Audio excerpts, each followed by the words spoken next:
రాజేంద్ర ప్రసాద్ అవని దగ్గరకు వచ్చి ఇలా షష్టి పూర్తి అని చెప్పి ఇప్పుడు ఇంటికి వచ్చింది కదా! ఇందులో ఏదో మతలబు ఉందని నాకు అనిపిస్తుంది అని చెప్పేసైతే అంటూ ఉంటాడు. ఆ మాటలు వినగానే అక్కడ ఉన్న అవని మాత్రం ఎందుకు మావయ్య గారు ఎప్పుడూ నెగెటివ్‌గానే ఆలోచించాలి.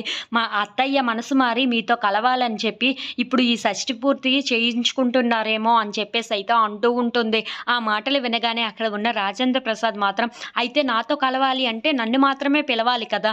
మరి నిన్ను పిలిచింది అంటే దాంట్లో ఏదో ఉందనే కదా అమ్మా అర్థం అని చెప్పేసైతే అంటూ ఉంటాడు. ఆ మాటలు విని అక్కడ ఉన్న అవని అయితే నా మీద కూడా మనసు మారి ఉండాలి కదా! నేను కూడా ఎందుకో మంచి అనిపించి మళ్ళీ నన్ను పిలుస్తున్నారేమో, మళ్ళీ మనందరం కలిసిపోతామేమో అని చెప్పేసైతే అంటూ ఉంటుంది. ఆ మాటలు విని అక్కడ ఉన్న రాజేంద్ర ప్రసాద్ మాత్రం నేను నమ్మనమ్మా మీ అత్తయ్యని.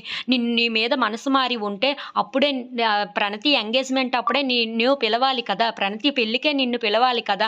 అప్పుడు పిలవలేంది ఇప్పుడు ఎందుకు పిలుస్తుందో నాకు అర్థం కావటం లేదు.